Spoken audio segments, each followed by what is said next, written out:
May we hear something from the experience of Zachariah and Elizabeth that might resonate with who we are today.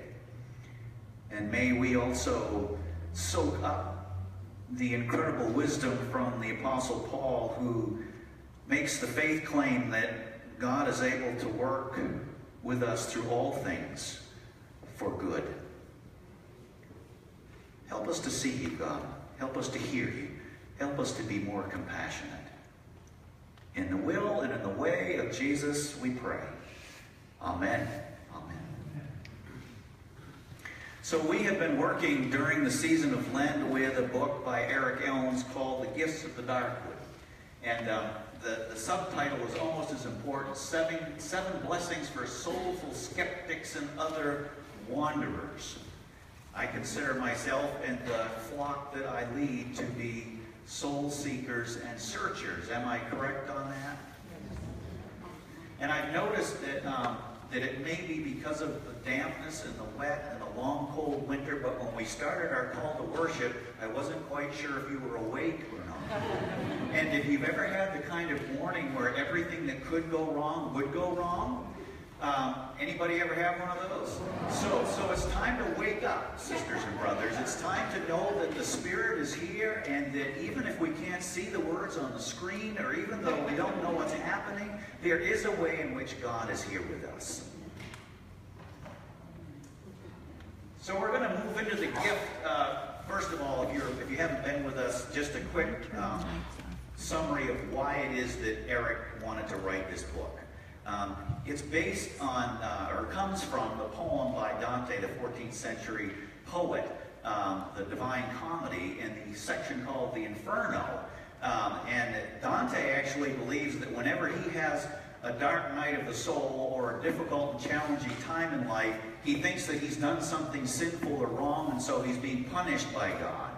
And Eric wants to say, I want to reclaim that, because there are ways in which there are almost always darkwood moments happening in our lives. So we can either pretend that it's just sort of this thing that God is doing to us to make us feel lousy and terrible because we're awful people, or we could think this might be an opportunity to see ourselves and to see God in a new and different way, because when we go into the dark woods, we realize that the gifts that we think that we have, the way in which we can be completely independent, is an illusion. So he wants to reclaim the darkwood. It's not on the map. It's more a state of mind and a state of spirit. So here we go, the gift of disappearing. Now, you might be thinking to yourself, how on earth could that be a gift, or how or why would I know that it's the gift? How do I do it? Well, some of you might be thinking about Harry Potter and Dobby, who you'll remember was a house elf who, when he snapped his fingers, he could disappear. Right? How many of you know the... Yeah? Now you're thinking, what the heck does that have to do with anything? You remember why Dobby would disappear? When he was in danger. When he was being threatened, when he was afraid, he would disappear. When the barbaric or the mean-spirited human beings were treating him in a way, he would snap and disappear.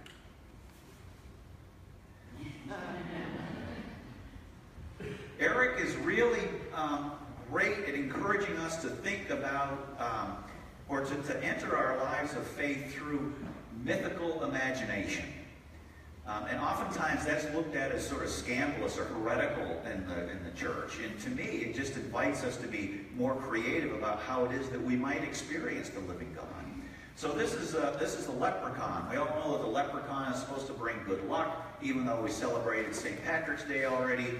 I didn't get to drink any Irish beer, so I just thought, I should at least put something up here about the leprechaun. No, not exactly. The pot of gold is supposed to be what the leprechaun will lead you to.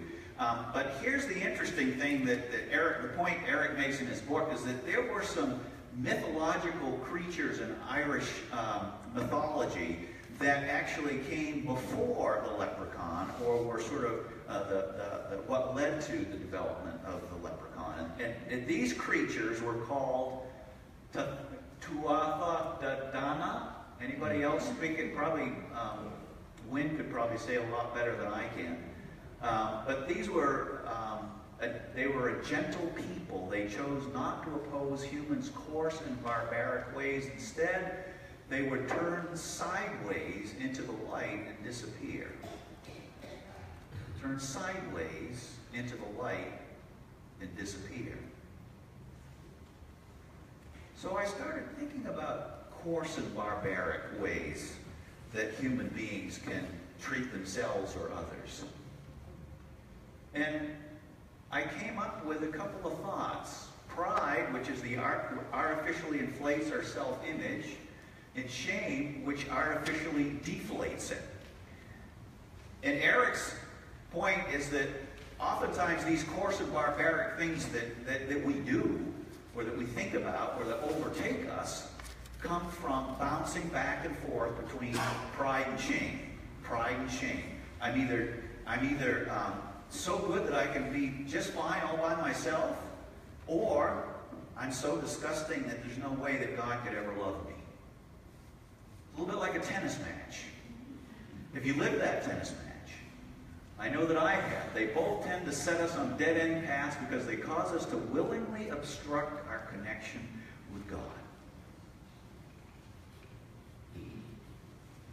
So pride convinces us we're better off under our own power and authority. Shame convinces us that there's no way we ever could be lovable to God. And so we suffer just like the Grinch. Our heart shrinks. 2 sizes.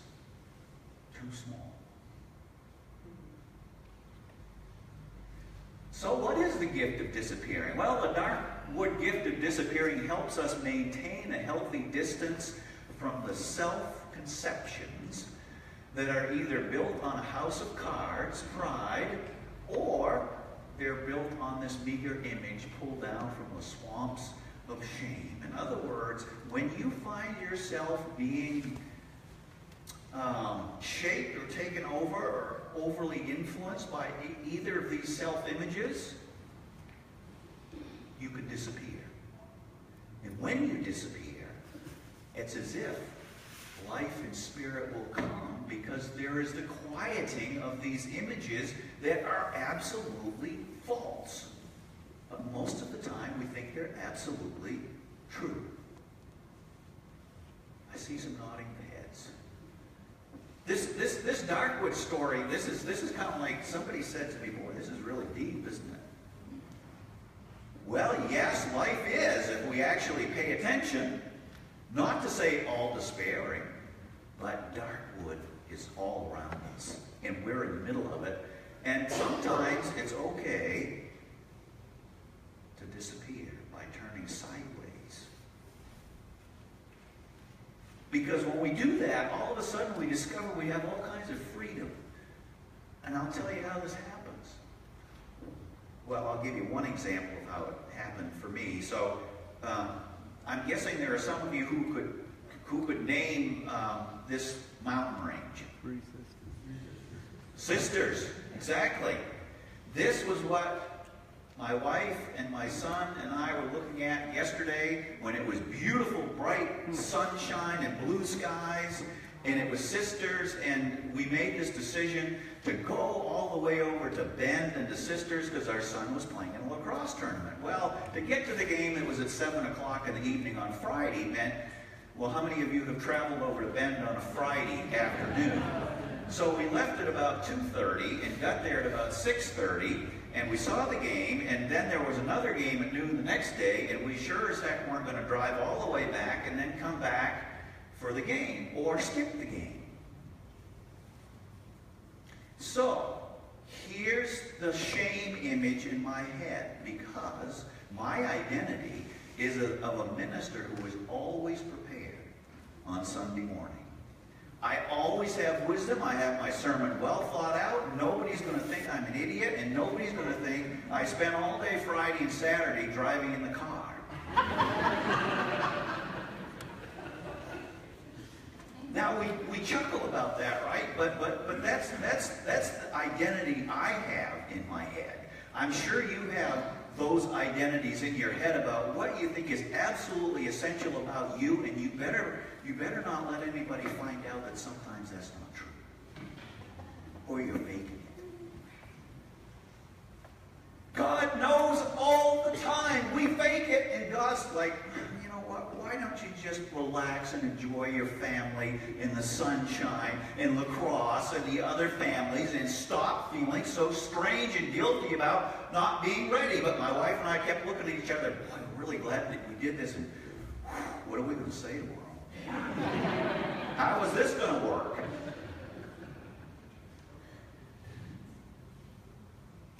So now that you have a little bit of a sense of disappearing, so I was disappearing from that image, I just kind of let it go, an identity of myself. Most of the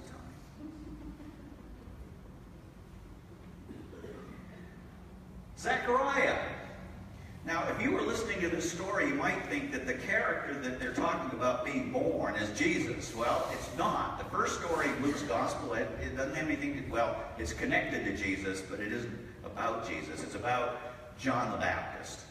And Zechariah is a priest, and he's also the father of John the Baptist. And what you can miss from this story is when they talk about, you know, we hear about, oh, the priest drew lots, and they got to go in, and they burned some incense, and we're all thinking, oh, yeah, well, it's probably like a Roman Catholic service. And this is a service that happened once a year. So it was probably a once-in-a-lifetime opportunity for Zechariah, who's getting older, and all of a sudden it's his turn to go into the holiest of holies, which was only visited by one priest once a year. Now that puts a whole different spin on it, doesn't it?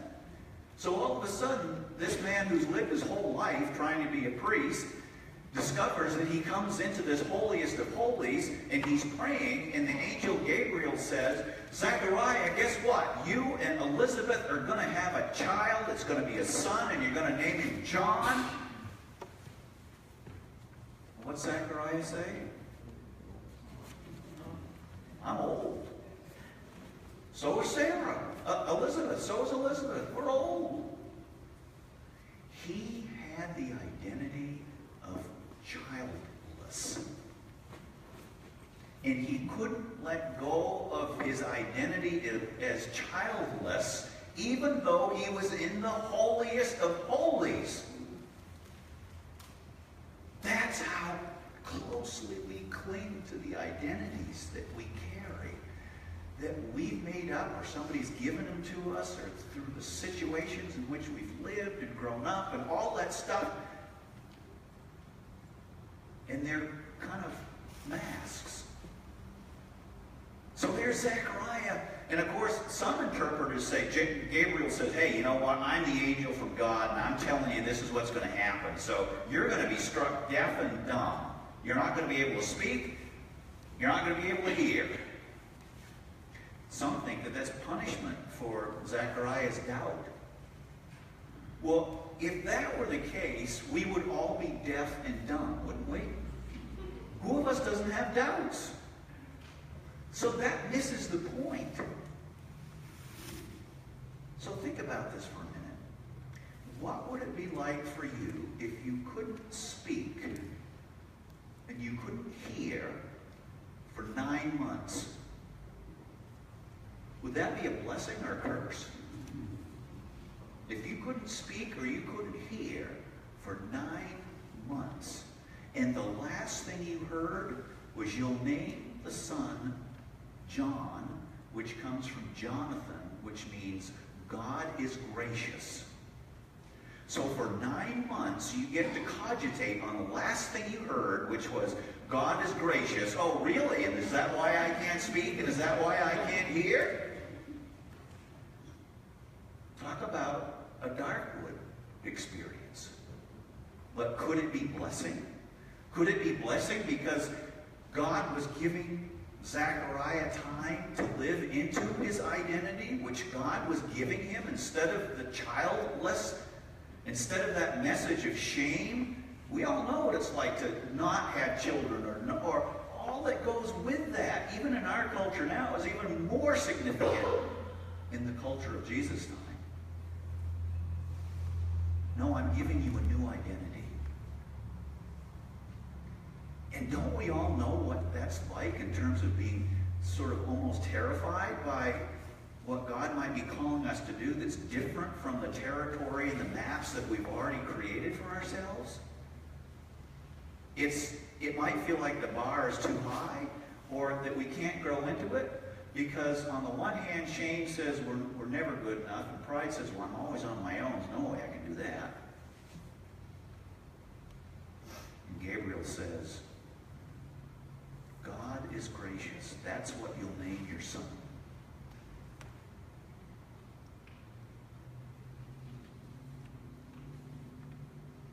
So, this ancient story leaves us with some questions.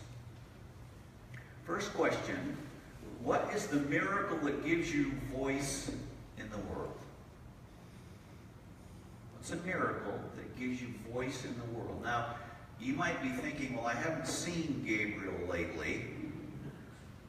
Think a little more broadly about miracle. Here's a miracle that happened to me yesterday. Jeannie and I were eating in this lovely new trendy restaurant, Bend, having brunch. And we noticed that everybody was friendly and everybody was happy. It reminded us of when we were in Boulder. And, the sun was out, beautiful blue sky. And we noticed that everybody was white. And everyone had beautiful clothes and beautiful children. And they were all fit. And the one person of color was the dishwasher.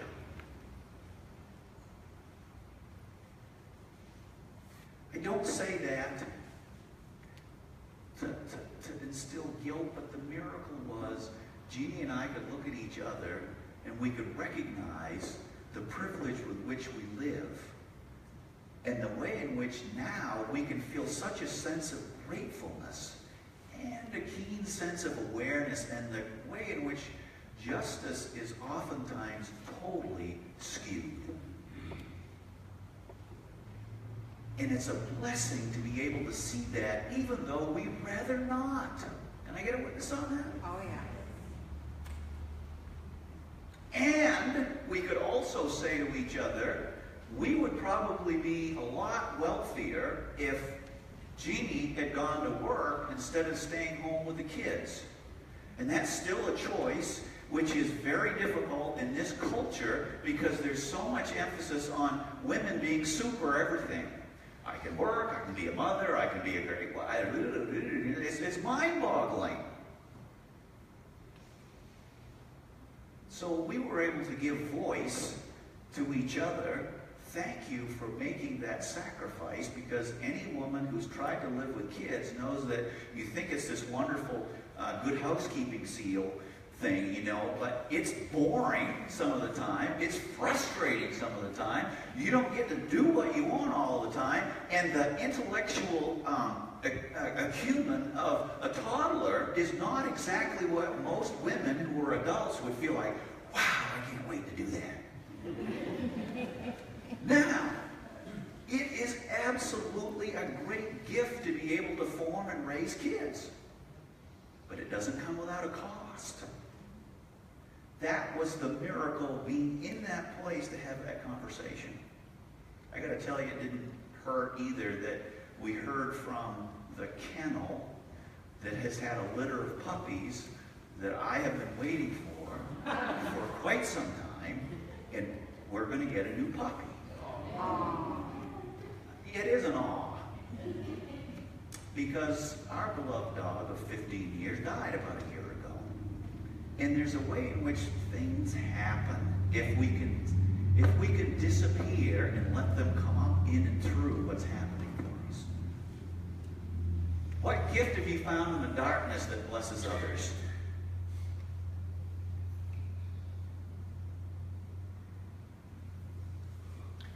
Is it better to truly live before you die than to die before you truly live?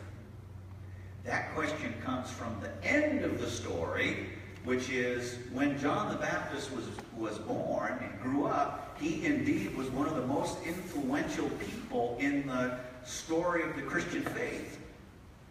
He was full of God's Spirit. He did bring thousands of people to a place of preparation for hearing the good news from Jesus. And John was beheaded. But there's no question that he lived well and fully. And so that's sort of the question that we have. How are we living? Fully? Or are we, is there anything getting in the way of that?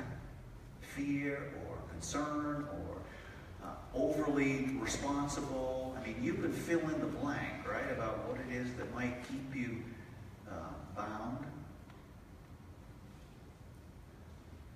So the takeaway today is just this one verse from Romans where Paul has the audacity to say that God is able to work for good in all things, which is not the same thing as everything's good, because everything isn't good.